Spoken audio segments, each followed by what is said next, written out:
What's up, everybody, and welcome back to another edition of The Dig, a series dedicated to helping you improve profitability on your farm. Let's dig in!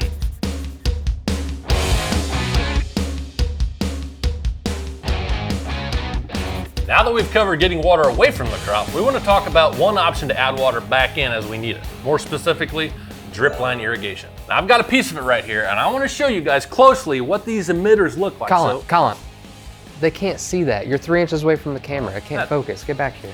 That's my bad. We'll just put a picture in. There we go. Yeah, we'll just put a picture in. Yeah. Anyways, the drip line has these little emitters every 2 feet where the water comes out. Now, don't get this stuff confused for drip tape, which is used for one season and ripped up. Drip line is buried and has a predicted lifespan of 20 to 25 years. For a conventional row crop application, it's generally placed 12 to 18 inches deep, every 60 inches across the field. We use the same exact stuff down at our 400 bushel plot to do all of our irrigation and fertigation. We're also using it in Effingham, Illinois in conjunction with our tile drainage studies. What you're looking at on the screen is 7-year corn data out of that location showing us the benefits of tile and drip irrigation. You'll notice that the combination of the two systems isn't quite as high as you might think. If you were to add the yield gains from the drip irrigation and the yield gains from the tile, it would come out to almost 30 bushel advantage, but we've only seen about a 20 bushel advantage. Why is that? We see this all the time in PFR, actually. 2 plus 2 doesn't always equal 4. If you took everything in the PFR book that provided yield gain and applied them to your farm, you wouldn't have 900 bushel corn. It just doesn't work that way. With that being said, you'll notice that we picked up an average of 18 bushel just by supplementing water to that corn crop over the last 7 years. We can do more than just irrigate through the drip line though. Tell them what we're doing here in Atlanta with our drip system. We're using our drip line to feed the vast majority of our micros and macros down at the 400 bushel plot. We're also doing a nitrogen management study down there where we're trying to put a figure on what kind of yield gains can we see by splitting our nitrogen applications. We set this study up with 2 different treatments. One being our conventional nitrogen management practice of 60 units 2x2x2 with the planer, and then 130 units side dressed at V3. The second treatment is 60 units 2x2x2 with the planer again. Then that remaining 130 units is split between 4 different drip applications. So the same total amount of nitrogen, just trying to apply it more efficiently through the drip line. Now each of those 4 applications of nitrogen included 3/10 of an inch of water as carrier for the UAN. So in order to keep things equal between the 2 treatments, the control, which was our standard nitrogen practice, received 3/10 of an inch of straight water on the same day.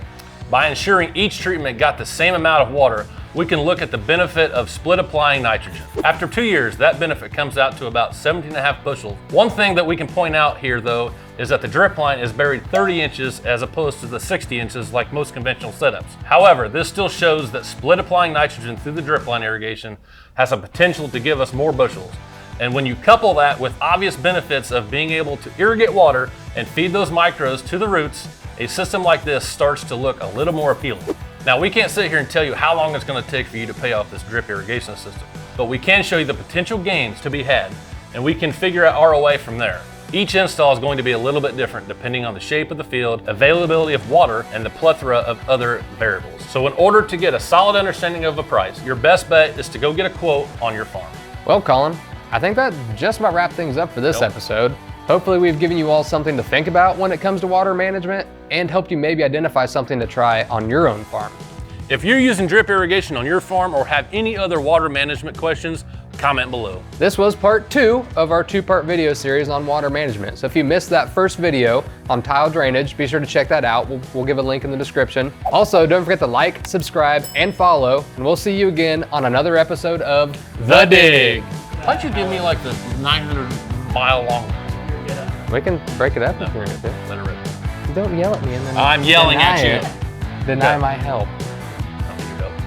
Okay. What do you want to do? I don't know.